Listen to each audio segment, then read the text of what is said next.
the Florida Commission on Ethics meeting to order for public session. And we have a roll call, please. Commissioner Akers, Commissioner Carvajal, Commissioner Cummings, Here. Commissioner Gates, Here. Commissioner Gilzine, Here. Commissioner Grant, Here. Commissioner Lesnoff, Here. Commissioner Meggs, Here. Commissioner Walton. Here. We have a quorum present. Thank you. We'll next go ahead and have the pledge. If Commissioner Meggs would be willing to lead us.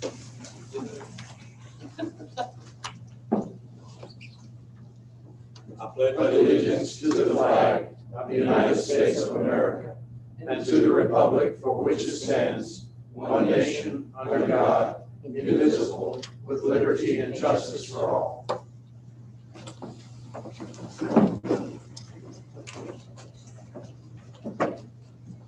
I have some general housekeeping announcements, but the first is to say how wonderful it is to see all of your beautiful faces again, and I hope that it stays that way for some time, that people stay well.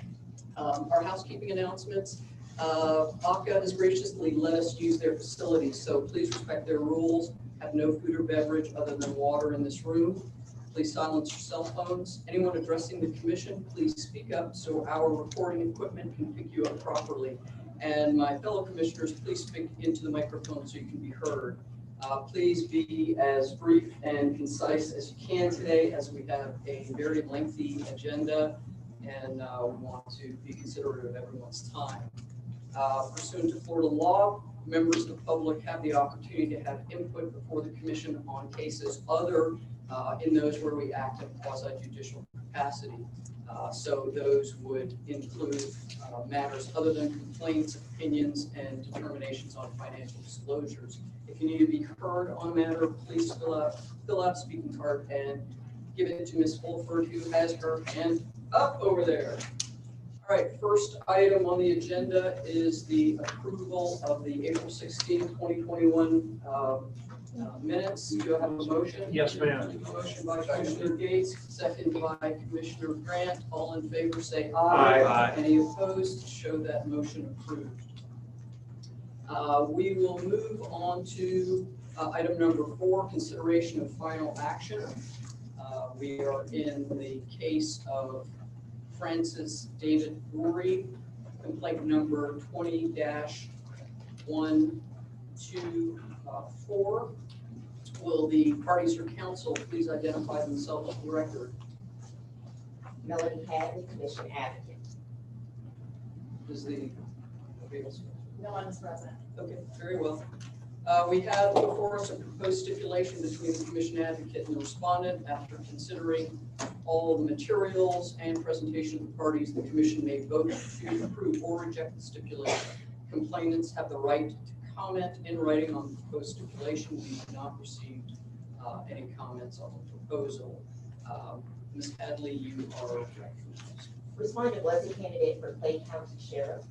The commission found probable cause to believe that he violated Article 2, Section 8 Florida Constitution and Section 112.3174 Florida statutes by filing an inaccurate 2019 CE Form 6.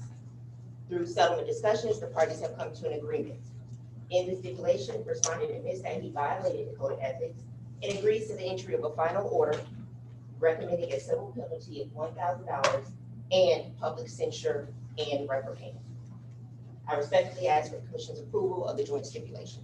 Madam Chair. Commissioner Gates. Madam Chair, my usual disclosures with respect to former Senator Ehrenberg and Sherry Flamile, and the fact that I've served with them on boards in the past, I don't believe it will have an effect on my decision in this case. Thank you. Are there questions of the advocate? I move acceptance of the stipulation. All right, is there any debate? We have a motion, and is there a second? There's a second. Any discussion regarding the motion to approve the advocate's to approve the joint stipulation? All in favor, say aye. Aye. Any opposed? Show the joint stipulation approved.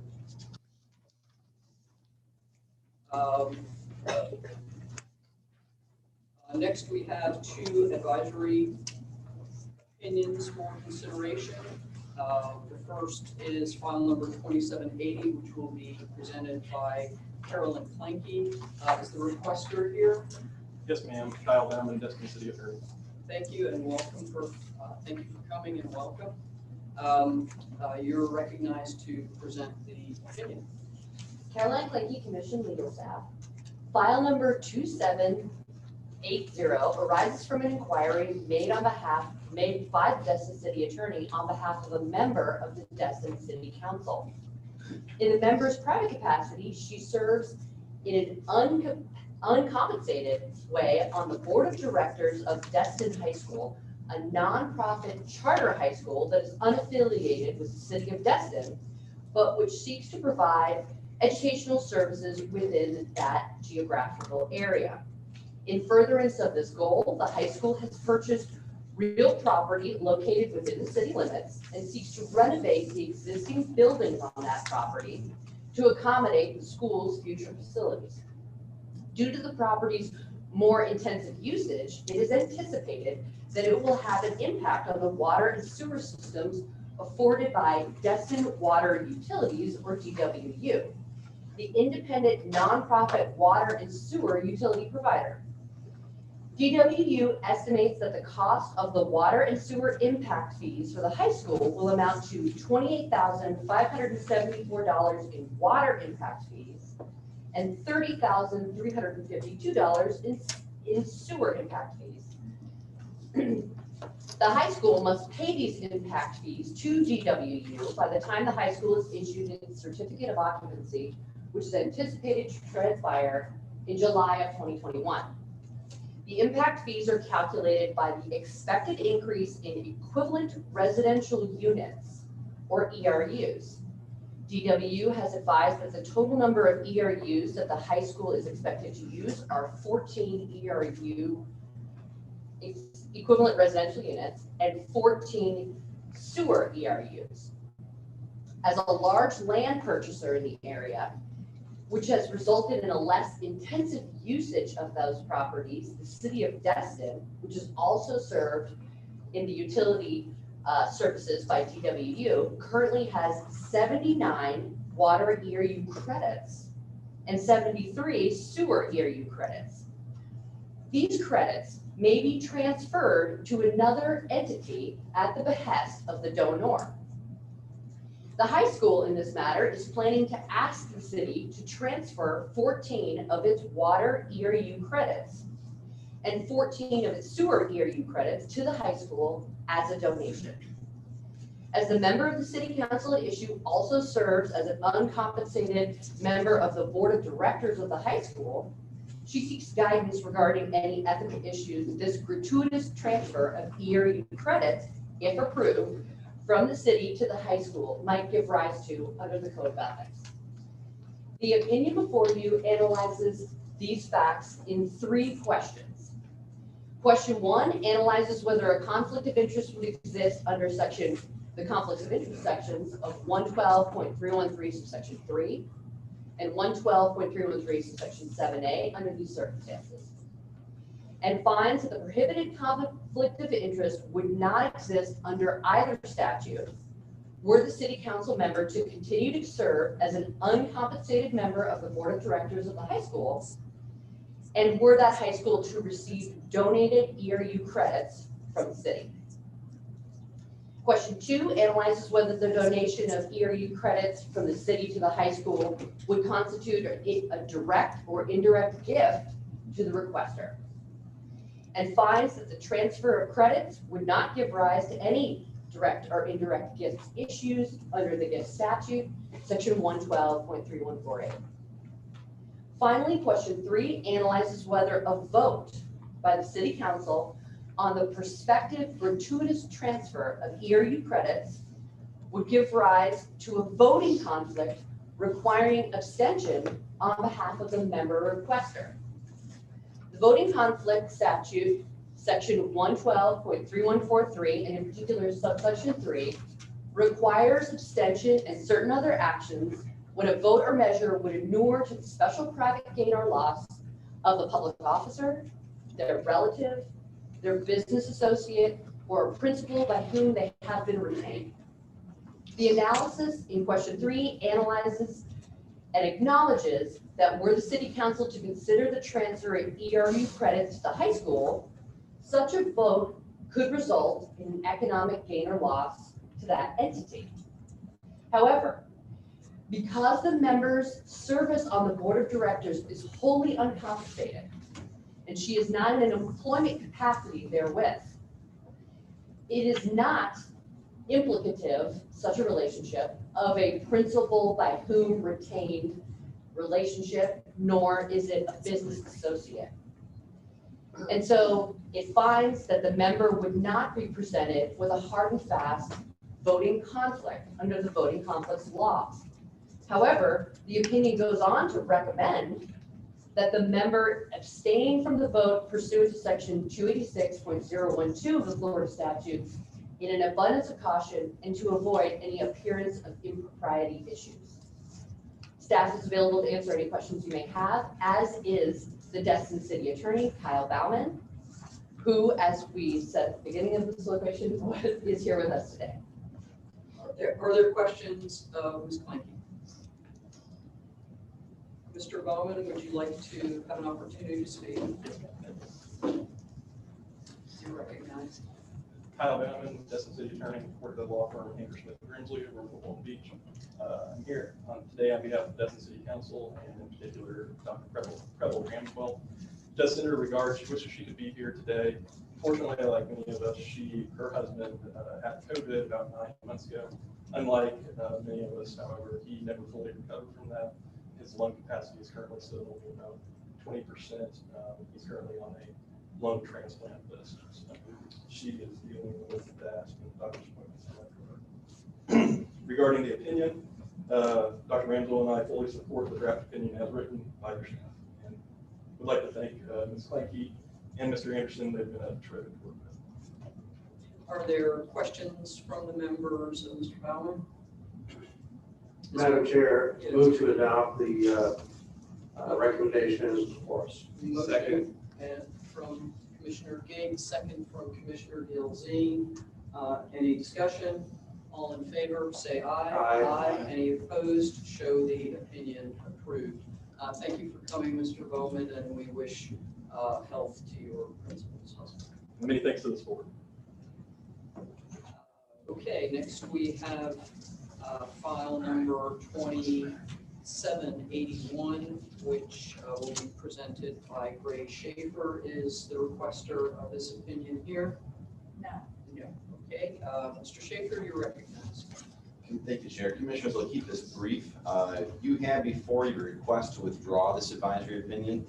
Because the request came in after the working drafted opinion had already been sent out to you all, the Commission's rules state that it can only be withdrawn upon consent of the Commission for good cause shown. The rule doesn't define what will constitute good cause. It leaves it up to you to determine on a case-by-case basis. I recommend you do find here there's good cause to grant the withdrawal request. The opinion concerned a former DCF employee who wondered whether her acceptance of a particular job following her resignation from the agency would trigger any of the post-public employment restrictions in the Code of Ethics. In a request to withdraw, she indicates she's no longer a candidate for that job. She has withdrawn her application. That means the opinion is moot because it was narrowly tailored to the particular job she was applying for. Because of that, I recommend you find good cause and grant the request to withdraw. I'm happy to answer your questions. So, Second. Questions? Commissioner Grant moves approval of the request to withdraw, second by Commissioner Gates. All in favor, say aye. Any opposed? Show the request to withdraw approved. Next, we will take up, thank you, Mr. Schaefer. Next, we will take up issues of consideration of financial disclosure appeals. There is one appeal in which the applicant has asked to be heard. Is the applicant here for appeal number FD 20-002 Stephanie Williams Strait? No. Okay. Give me a moment, please. We'll go ahead with that.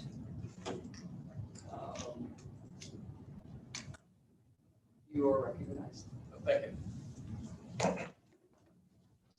This appeal was filed by Stephania Wilson Street. She was served as a member of the Board of Cosmetology for the Department of Business and Professional Regulation.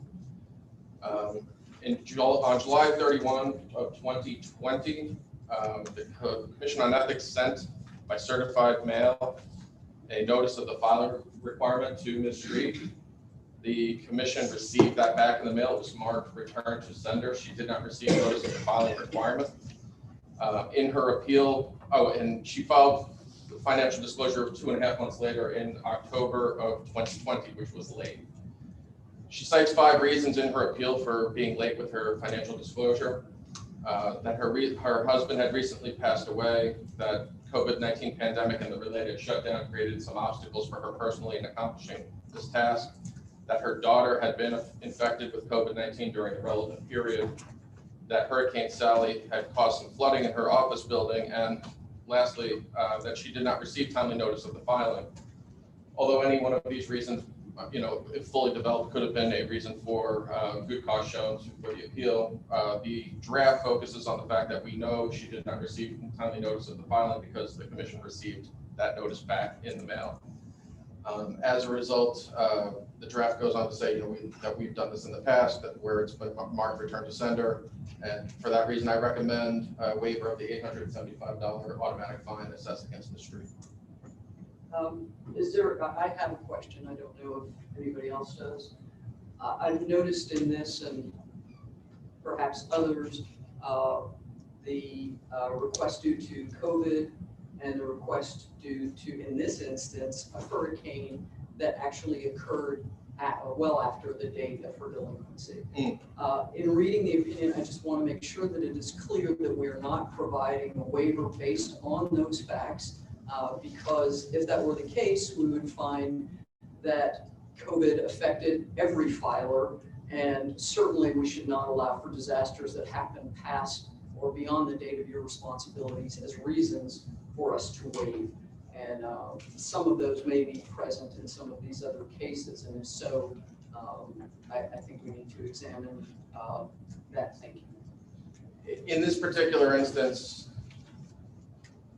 we know that she didn't get the notice, that the one that was sent certified. And I recognize that. Okay. I just kind of read in the order, it seemed to acknowledge COVID is a legitimacy for not filing, which it can be in some instances, but I believe in this one, she stated, I think the report on investigation noted that the daughter had been exposed to COVID. I think the later it says had COVID, so that was pretty unclear to me. And certainly that may be a reason, but should not be a blanket reason for waiving fees. I see the problematic sentence in this draft. I'd be happy to remove that and leave it as just a reference that we know she did not receive the notice. Okay, can I get a motion for that? Madam Chair, based on, including the clarification just made, I move the recommendation that the fine be not assessed. Is there a second? Second. I would just want to make sure that in the redraft of the order that it be totally cleaned up, because I believe the chairman has pointed out, and I also saw some things that really I would hate this to be on the record and establish some kind of a precedent. If she didn't get the notice, that's a good enough reason, and that's all that really ought to be in the action that's taken. Thank you. And that is the essence of my motion, Madam Chair. Thank you. We have a motion by Commissioner Gates, seconded by Commissioner Grant. All in favor, say aye. Aye. Any opposed? Show that motion approved. Thank you. On the remaining cases, I'm trying to recall if there are any that are solely waived due to COVID. And I'll ask staff if there are any of those there, because if so, I'd like to take them up. I know they were listed and sort of scattered with the notion of COVID was throughout all of those, but I believe or some of them, I believe the main reason was something other than that. If that is correct, is there anyone who wants to hear the case separately on items 1 through 10 where there are no hearings? FD 20-005 through FD 20-016. No, do I have a motion? Yes. If I might, through the chair, I think in view of what happened in the first case we took up, if there are any of these that have COVID, light COVID, if you will, or possible COVID concerns as a reason, in addition to notice or something else that is clearly solid, maybe as passed, those also should reflect in the language that Senator Grant was talking about, that the light, if you will, COVID effect not be recognized as an independent reason for waiver. Yeah, and I would agree if we get a motion on those. Unless there are certainly instances where COVID could so adversely affect an individual that it is a legitimate reason to waive, but simply that there was a pandemic, in my view, is not. So I would qualify that statement.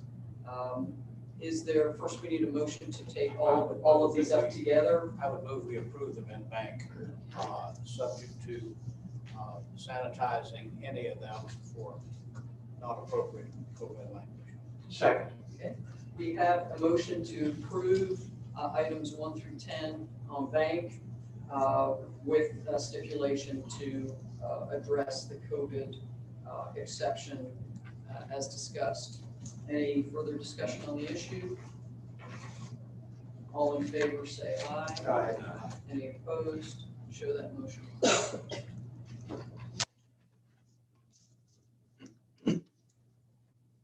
Okay, next we have consideration of expenditure. I think we moved item 7 to the agenda. Mr. Anderson, you're recognized. Thank you, Chair. Members, in regard to spending authority, you have, it's been delegated to me in the past to spend up to $10,000, but on my own, but there are 2 items which are above that, which I'm seeking your approval for. The first one on the memo that you got has to do with the Westlaw contract that Ms. Dahl signed, I think in 19. But anyway, it's been entered into, but it's paid out annually. So, and it goes up a little bit each year. This is the 3rd year of the contract. The charges are not $18,000 a month. They're less than that per month, but with the whole year, it comes to $18,829.56. It's in the contract. The contract was previously signed, but due to the $10,000 limit, I would ask your approval to go ahead and fully consummate and spend that money for the 3rd year as previously agreed. Are there any questions, Mr. Anderson? Do I have a motion? So moved. We have a motion by Commissioner Waldman, seconded by Commissioner Gate to approve the additional spending. All in favor, say aye. Aye. Any opposed? Show the motion approved. Next, we'll move to reports. Excuse me, if I might, Madam Chair, there's Yes. 1 second item on the. Oh, I'm sorry. I thought you. I'm sorry. Thank you, ma'am. My apologies. Number 2 on the memo is the contract with the Attorney General's office for our very able advocates and their very able paralegal.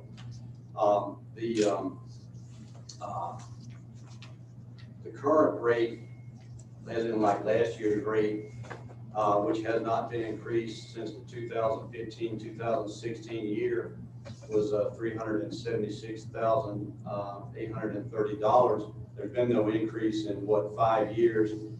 There of course are more costs that come with things, and the passage of time and different things associated with having 3 persons employed.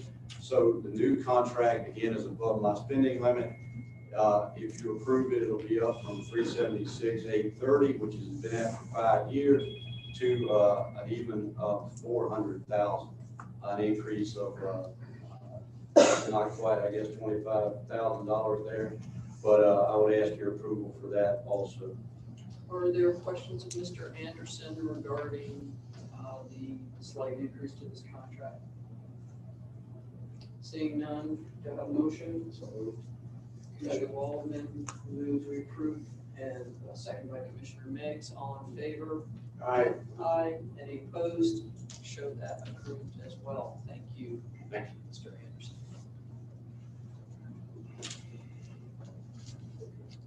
Anderson. Next, we have reports. I have no written report, but I do have an announcement. As we know, Chris is going to drop out of the commission in August, and I would like commissioners and staff to save the date of the Thursday before our next meeting. We'll have a little event, which I've heard Mr. Anderson is somewhat averse to these events and attention and hoopla. Probably more reason than to do it. Yes, exactly, yes, and I would just say to him in the wise words of any obnoxious 11-year-old, too bad, so sad. So stay tuned, we'll get some details as those are developed. And now I'll go ahead and recognize Carrie Stillman for legislative report. I have nothing to add to my written And Mr. Anderson for the executive director report. Thank you, Chair. Just briefly, you have my written report, and what I wanted to add to that is I hope that my good friend Tom Reeves is here. If you're here, Tom, if you'd stand up, sir. Tom is one of our very senior investigators, and he started here shortly after I did. I think, what was it, 1991, wasn't it, Tom? That's right. And at that time, the investigators were quartered in a former dwelling across from the old DCA building. And the people that owned the house, they said, what are we going to do with this? And the DCA said, well, you know, we're already in the pre-Taj Mahal DCA, so we're not moving in there. So let's see if we can get the Ethics Commission to use this building. So that's where the investigators were housed when the rest of us were in the Capitol because of space. And needless to say, we couldn't compete with the governor and others for an expansion in the Capitol, so we now are offshore. But anyway, that makes the point. Tom's been with us a long time, and he's going to be retiring. Is it in June sometime, Tom? That's right, June 30th. And Tom, another thing too, is he holds the record right now in the paper era, and of course, we're moving to electronic filing before too long, but in the paper era of financial disclosure, one of the things that your staff does, and all of us do some of them, is we look at Form 6 filings of people to make sure that they haven't accidentally left their social security number in there or something that's sensitive in there. So we put a couple of set of eyes on each Form 6 filing before we publish it to the world on the internet. And Tom holds the record for the longest one ever looked at. I think the Form 6 plus income tax form attachments. Tom, was it 300 or 400 pages altogether? Somewhere in there, somewhere in between. And so Tom did review that one, and of course did so flawlessly, and nothing slipped through. Thankfully, I think with electronic filing, I believe the income tax return won't be attachable anymore. Correct me if I'm wrong on that. But anyway, Tom is a good friend of mine. And he's from Madison County originally. I'm from Jefferson, and we did play football against each other.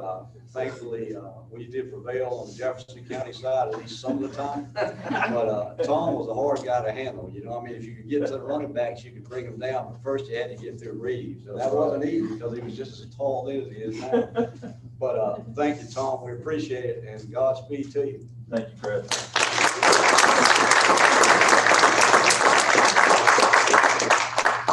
And also, Tracy Malashevsky. Tracy, I know you're here. I see your beautiful face there. If you stand up, please.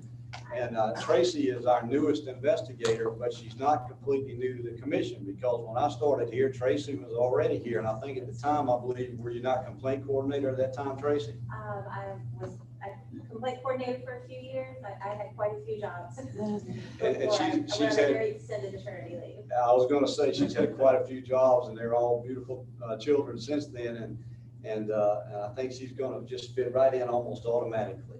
She's a cartridge already loaded in the chamber, so to speak. And so, Tracy, we sure are glad you're back, and thank you so much. I'm very happy to be back. Congratulations and welcome. And one more thing, if I might, Madam Chair, she's not here today because she won't be starting until mid-June, and she'll be at the July meeting, but Kim Holmes's department in the Commission Financial Disclosure has had a vacancy And Kim, who has very good judgment, has hired Kiana Green to be an employee of her part of the commission. I haven't met Kiana yet, but I trust Kim implicitly, so I think that'll be another good person that you'll get to meet in July at that meeting. Also, I would like to say that I have received an email a few weeks back, I think just after the April meeting. That's why I didn't mention it then, but it came to Ms. Fulford, the current complaint coordinator, and it was extolling the good contact that this person has had with our staff, primarily Ms. Fulford, but a lot of other members of the staff too. And they expressed, not to mention any names, but the person expressed that they had been in front of many judicial and quasi-judicial bodies, and they were most impressed with the professionalism and good service that they got from the staff of this body, and they primarily dealt with Ms. Fulford, so I wanted to mention that also. I think that's all I had on my mind. Thank you, Chair. Thank you. We are not surprised. Okay, with that, I'll take a motion for adjournment of our public session from Commissioner Yates, seconded by Commissioner Meggs. Our public session is adjourned.